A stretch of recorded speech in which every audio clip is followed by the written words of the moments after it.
Now, joining me is one person going through Perth's lockdown. It's Jenna Clarke, assistant editor of the West Australian newspaper. You poor thing, Jenna. Now you know how we Victorians were feeling for months and months, but you're only getting a taste of 5 days. 2 million people absolutely. in lockdown because one person got sick. Small price to pay for being safe.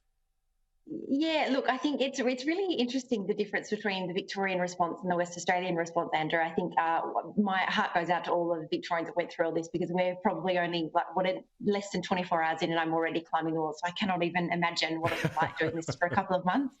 But yeah, it's been really fascinating just to see the public response to this. I think West Australians are incredibly compliant when it comes to adhering to orders from specifically the Police Commissioner, Chris Dawson, and also Premier Mark McGowan. I think that's probably the big difference, because for this entire pandemic, the narrative around this virus has been one of fear. So basically, we don't want to let COVID into our community because it will completely decimate not only our population but also our economy, which ironically is booming at this point in time. We've got a $1.5 billion surplus kicking around at this point in time. So the one thing that you can keep the Australian economy going with is iron ore surpluses, and that's exactly what McGowan's doing right now. But yeah, we had the announcement today that the overnight testing, where we thought we'd see a boom and a massive spike in cases, we saw none. So we had the infected hotel worker.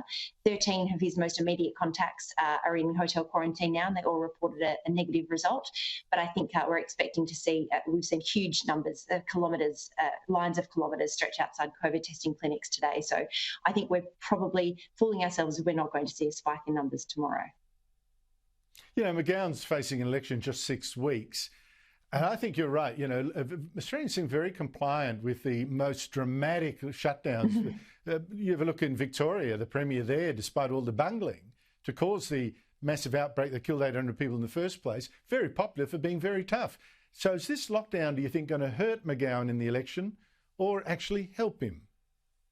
Yeah, I'm not too sure. I think it's still early days. Obviously, I think we have to wait till how things go during the week, because I think the difference between our previous lockdown, which seems like it was eons ago, and this one is that he came out yesterday and said, right, we're going into a hard lockdown of 5 days and then we'll reassess. I think if this continues any longer than that, it could have some type of ramification. But I think if this outbreak has shown anything, it's that McGowan has been incredibly lucky, and this is all the goodwill of the West Australian people that have got him this far. So it's going to be interesting to see how it is how it's taken on board when it comes to election time.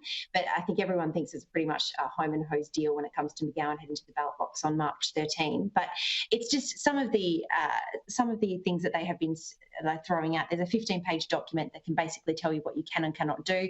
Essential workers are allowed out to go to work, and then they must come home. But my heart goes out for single parents and couples with more than one children, because we can go out for 1 hour a day for exercise, but you can only go out in pairs or couples. So if you have more than one child, you can only take one out at a time. So I don't even know how that works. But I tell you what, you know, you say thanks to the goodwill of the West Australian public. It's not, because they did the testing before, you know, a lot of the testing of the guys' close contacts before the lockdown really took effect, and no more infections. So we shall see. I mean, I don't know that the public had anything to do with it. There might have just been an overreaction. One last thing. Can you explain to me why the quarantine hotel is right in the city's heart and not somewhere out in the bush?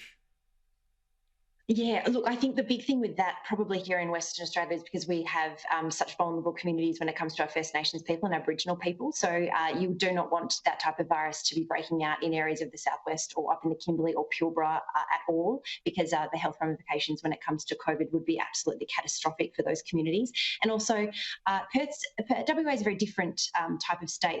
Everything seems to be, everything comes around Perth. All the resources are here. So when you go out further, even just 100 kilometres away from the city centre, there's not a lot of resources out there. So there's probably not the infrastructure for restaurants or supermarkets to keep those people safe and well and healthy and fed. Perfect solution. Margaret River, lovely little place, well serviced, lots of wine. Chuck the tourists out, put the returning travellers back. Perfect. Oh, no problem I'll be the there first with one to put vulnerable my hand communities. up. Absolutely. Well, there you go. No complaints either. I don't understand it, Jenna, but there you go. A whole city down because one person gets sick. I think it's a bit crazy, but there you go. Jenna Clarke, may you survive. If you had trouble with 1 day, please, I hope you can survive 5. Good on you. Thank you. Thank you so much, Andrew.